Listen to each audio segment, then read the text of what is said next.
Okay, class, this is the last video for this chapter. I'm going to start with the last part of the essay in progress, and then I'm going to go into actually what you were supposed to have read tonight. So the essay in progress on page 119, you'll see the last one that we're going to do. You will see more within the chapter, but we're not going to do the last couple in the chapter because you're not writing the full essay. So on page 119, it asks you to form an outline for the entire essay using one of the three methods. So you're going to do something either in the classical form, or you're going to do induction or deduction, or you can actually, like the Declaration of Independence does, you can combine these two together. This needs to go in outlined format, which means you should not have complete sentences unless you actually have your thesis statement, your restated thesis statements, and then I also, in your conclusion sentence or in your conclusion paragraph, I also want you to write a Toulmin model. So that you're getting more practice with this, and especially with the topic that you tried. So then also want you to include an introduction and conclusion paragraph. Remember, this is an outline, so you're not writing the entire paragraph. You're just putting in the small pieces that you'd put in. Remember, going back to the format that we did with your analysis essay is important. I will be collecting all aspects of this. So from the picking the two topics, to the writing the claims, to the thesis statements, to doing the pieces of evidence, and now to the outline. I will be collecting all of it, and it will be worth a 30-point homework assignment. Since it was all done out of class, that is a very hefty homework assignment, which is the same equivalent to like what your blogs are in a week. I am collecting this on Thursday. Okay. We already did the Toulmin model. Let me get past these slides, the last thing. Okay, so this last aspect that we're going to look at is this idea of analyzing visual texts. So if you look in the book on page 132 to 134, there are a set of 9 questions that you need to ask yourself when you're looking at a piece of visual text. So when you're looking at it, and we've looked at a lot of them so far this year, but now we're going to actually look at the different 9 questions that you need to look at to analyze it. And on the tests that you will have on Friday, I'm going to give you a visual that you haven't seen before, and of these 9 questions, I'm actually going to ask you 4 of them, so that you're getting used to analyzing it in this fashion. Now, this picture you haven't seen before, so like it did in the book with the one on page 133, I'm going to go over the questions with relation to something you haven't seen yet. So looking at this full picture is important, and answering these questions along with me along the way is important. Okay, so the first question, and these are on page 132. Where did the visual first appear? Who is the audience? Who is the speaker? And does this person have political or organizational affiliations that are important to understand? Now, looking at the idea of where did the visual first appear, usually you're going to look in a corner. Get that to go away. There we go. Usually you're going to look in a corner, and it's going to have the name of the newspaper, possibly. In this case, it just has the date and the author. So that answers part of our question on the where. It would be more of the who, and the speaker here itself is Airblock, which is a comic artist that we saw when we were looking at the moon landing pictures as well. Now, looking at the picture itself and looking at the text, the idea of what we're picking out is audience. Now, audience, remember, is who is it speaking to, or who is it appealing to, or who would actually value this comic. So keeping in mind here, since it's about graduation, and we have parents in here, we're probably looking at the idea of it appealing to both high school students, or specifically high school because it says high school on the diploma here, and their parents. So looking at the argument there, we don't know if Airblock has some political affiliations or anything like that, so we can't answer that aspect. Now, the next question, what do you first notice? Where is your eye drawn? And what is your overall first impression? Now, the idea here, when the author made this comic on purpose, they were drawing your eye into certain areas. Those certain areas usually are dead center of the comic.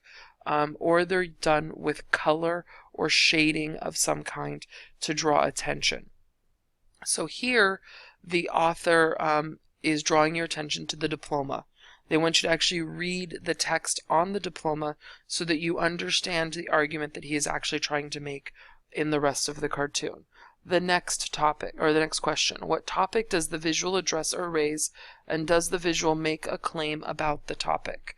So the topic that it's actually bringing up here is this idea that when students graduate from high school, that the standards that we have for graduation don't really help the student. So if you actually look at the name here, John F. Can't Write is his name. So Can't Write obviously is not his real last name, but Block is doing this for a purpose so that you know his claim, you know what topic he's trying to raise. So he's claiming that the standards for graduation are low and that students are graduating who are unable to actually read and write. Okay, so that answers question number 3. Question number 4, does the text tell or suggest a narrative or story? And if so, what is the point? So the story it's actually telling here is this idea of a graduation day ceremony. This kid has just graduated. His parents are at the graduation. They should be impressed. They should be happy. Balloons and all of that stuff that you see at graduation, like the people in the back are. But obviously his parents are a little bit mortified. They're a little upset about something, and especially you see the dad's expression here. So it is definitely telling a story. And especially when you have this text up here where the kid is asking his father to read his diploma to him. So that gives you a little bit of the back and forth between the son and his father. The next question, what emotion does the visual text evoke? How do color or light and shadow contribute to evoking emotions? So we're looking at emotional aspects here. So here it's more like shock and surprise. In the background, it's celebration. And this kid is happy because he's actually graduating, but the parents are a little bit worried. And this brings into the point of the audience themselves, when they're looking at it, what emotion do they feel from this? Are they disgusted like the parents, or are they happy like the kid? And part of that depends on who is actually looking at it. Now, the next aspect is the idea of color or light. Now, everything in here is black and white, so we don't have that, but we do need to look at shading. So shading here, his graduation cap and gown is shaded much darker than the ones in the background. And part of that is because he's the main one that they're drawing attention to, so they're pulling your eye in to that one. Okay, next question. Are the figures realistic, caricatures, distorted? What is the effect? Now, these are actually realistic. The people look like people, whereas the one in the book, when it was talking about the rats going through the maze, those rats are more caricatures. They're not necessarily, yes, they look realistic, but the expressions on their faces, that anthropomorphism aspect there, makes them more like caricatures than a realistic rat. Whereas here, these people are very realistic looking. Next question. And this set of the last 3 questions are at the top of page 134. Are any of the images visual illusions that would evoke emotions or memories in viewers? So visual illusions, remembering illusions draw things to you.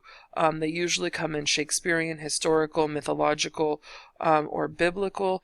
In this case, we're not going to necessarily get one of those main 4. What we're going to get instead is this sense of bringing back a memory of that high school graduation, especially the parents themselves. They themselves graduated from high school at one point, and there were different standards, so it's bringing them back to that memory. So technically you could say it's a historical, but it's more of a personal experience aspect in there. Next question. What cultural values are values are viewers likely to bring to this image? Now, cultural values are things that we are currently experiencing right now in society. What of those values are we going to actually bring in? Talking about this idea of students not being able to read, talking about this idea of is there any race issue aspect here? Look, obviously the people in the cartoon are all Caucasian, but looking at it a little bit further and deeper than that is important. Is he bringing attention to those values and that idea of that becoming an adult and that idea of that time-honored tradition of graduating and becoming that adult aspect? And the last question, what claim does the visual make about the issues it addresses? So this is the bigger picture. So it addresses the issue of people having problems with reading and writing as high school graduates. So the claim it's making, and this goes back to a previous question that we looked at when discussing this, it brings you back to that idea that something is wrong with our graduation standards. Now, this is what one author said in 1977. Things have greatly changed in those 38 years. I'm not saying it's better. I'm not saying it's worse. I'm just saying it has greatly changed. So this is based off of the standards of 1977. So this is a visual text analysis. You will get a visual on the test that is current. It is in our time and has a current topic and issue that you will definitely connect with and easily be able to write about.